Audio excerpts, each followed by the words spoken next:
Shalom, today is May 26th and it is day 233 of the war in Israel. By the way, as we were preparing, there was news about the barrage of 8 rockets launched from Rafah, which is in Gaza, and the IDF soldiers are there. It was 1 kilometer away from the IDF soldiers. This launch happens at a little bit after 2 p.m. in Israel, where many students around Israel are leaving the schools towards their homes, so they're not safe in shelters at school, and they're not safe at their home either. They're on the way in between both of the shelters. And the launches were towards Tel Aviv area, Ra'anana, Herzliya, Rishon LeZion, all of the Gush Dan area, which that hasn't happened for quite a while. So that's a little bit of breaking news. Now we're going back to the newspaper, Yediot Achronot. Obviously, it doesn't have the news that we just spoke about, but it does have news from the weekend where the 3 of the bodies of hostages returned to Israel. The IDF soldiers found 3 dead bodies from intelligence information. And it says, this week, 3 more families of hostages lost their hope to meet their loved ones alive. So these 3, Orion Hernandez, Hanania Blanca, and Michel Nisbaum, will be buried in Israel. As I turn the page, we're reading here about the paradox of the international justice, saying that the practical meaning of the International Court of Justice in The Hague is that no democratic country ever will be able to defeat a terror organization that's operating from within a civilian population, even if the democratic country is supporting that civilian population, as Israel is doing in Gaza with all the humanitarian aid and the careful shooting. A key sentence here is this: Hamas, that has declared as their top goal is to demolish or kill all of the Jews, they are, it's basically a Nazi organization, they are enjoying the benefits of an international court of justice that was first established following Nazism to protect Jews and many other people from any genocide like the Nazis did to the Jews in the Second World War. That is a paradox. The next headline reads, Me'abdim et ha-momentum, losing the momentum.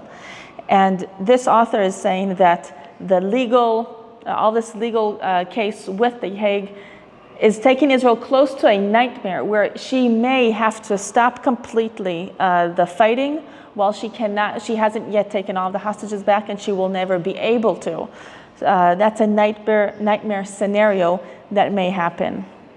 The cartoon here, it's a sad cartoon, having flowers here with the symbol, the yellow ribbon symbol that symbolizes the hostages, and we see them dropping down to the ground as we're finding more and more hostages dead and not only kidnapped alive. Israel b'milchama, still. We see here the International Court of Justice in The Hague 3 days ago, and they're asking here, Ha'im Rafiach shaved ze? Is Rafah worth it? This article is laying out the question, is the price that we're paying for operating in Rafah worth it? In a few days, the UN Security Council will get together to discuss the ruling in the International Court in The Hague. And they're saying the only blockage between Israel and a diplomatic disaster that we have ever known, the biggest diplomatic disaster we've ever known, would be an American veto that Israel is assuming will come. And why is Rafah the question? That's because the IDF is operating extensively in Rafah the last few weeks, and it was the last safe place, you can say, where over 1 million refugees of Gaza were there, and they all had to evacuate, even from Rafah, in order to Israel to take over Rafah, basically to root out the terrorists, the last stronghold of Hamas that is based there. Alongside the picture of these big important people in The Hague, there's a picture here of a soldier from the Nachal Brigade that has been operating in Rafah. It's taken from last week, it says. The next headline is about The Hague, and it says, Tzav patuach leparshanot. It's an order that's open for different meanings.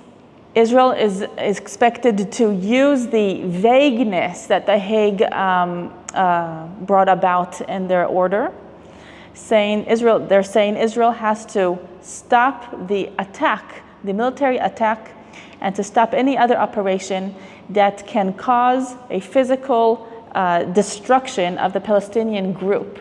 So it's not saying stop the war, stop killing terrorists, stop finding infrastructure.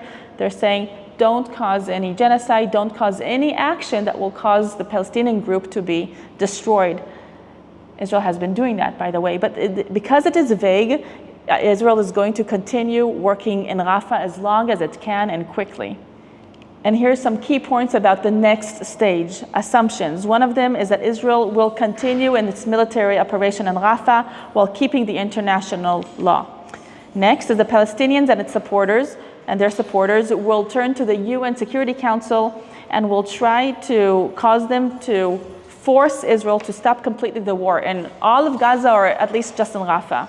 And Israel is wondering, will the US put a veto in case the UN Security Council accepts the International Court of Justice's decision? On the left is an opinion by one who was a senior legal advisor to the Israeli government, and he's saying even without a concern to arrest warrants towards top officials in Israel, Israel should still be maintaining and keeping the international law as they're fighting. And he's saying, as the sentence goes, be wise, don't just be right. The next headline, Hasof Hatsuv, the sad ending of Hanan, Orion, and Michel. Here's Hanan Yablonka, 42 years old. He was a father of 2 children. A month before he was kidnapped, he was able to celebrate his oldest daughter's bat mitzvah, being 12 years old, turning 12. Michel Nisbaum, he's 59 years old, and his youngest grandson was born 2 months ago. He did not get to see his youngest grandson. He was kidnapped on October 7th as he was going towards a military base where his granddaughter was with his son. He went to save her, but that's where he was kidnapped as well. Orion Hernandez, 30 years old. He was actually Shani's Luke's boyfriend, and Shani Luke was kidnapped and murdered, and her body was returned last week. It says after 7 months of uncertainty, their bodies were found in Jabalia. Here's Hanan's sister saying how hard it is to be an older sister to a brother that was kidnapped and murdered by Hamas, and it's just a letter with a lot of emotion, a lot of pain, with a lot of love, and she's calling the government to do more in order to return the hostages, to bring back the hostages. When you read here, you see that rescuing their bodies was a very complex operation, and we're hearing more and more about the bodies. It's been 7 months of bodies, hostages, kidnapped. But may we not get used to these terms. Every person is a whole world, the whole family is behind them, just in such pain. And it says, Halev nishbar mechadash, the heart is breaking again, over and over again. This is a critical article against the government. We're seeing protests against the government in Tel Aviv, in Caesarea, in Jerusalem. And the headline is quite harsh. It says, the country of Israel will continue to do almost nothing. Medinat Israel tamshich lasot kimat klum, for the return of the hostages. So these are the families, this is voicing the families of the hostages that are still in Gaza. We'll end with something a little bit humorous, in my opinion. Here's a photograph of the Ashdod beach, which is just above the Gaza Strip. And it says, Al Hagili me'azal Ashdod. On the waves, there were stormy waves from Gaza and Ashdod, and it caused U.S. vessels that are there to help to unload cargo or humanitarian aid from American ships to different platforms and piers into the Gaza Strip. They were taken by the waves to Ashdod, and one after another, then another ship was sent to extract that vessel from Ashdod beach, and that too got stuck. And these are American vessels. So here we see the different vessels being stuck on Ashdod beach. I think they want Israel more than Gaza. Okay, for more updates and stories, go to allisrael.com. As you know, follow us on social media and like this video if you liked it. Thank you. This is Rotem Magen for All Israel News.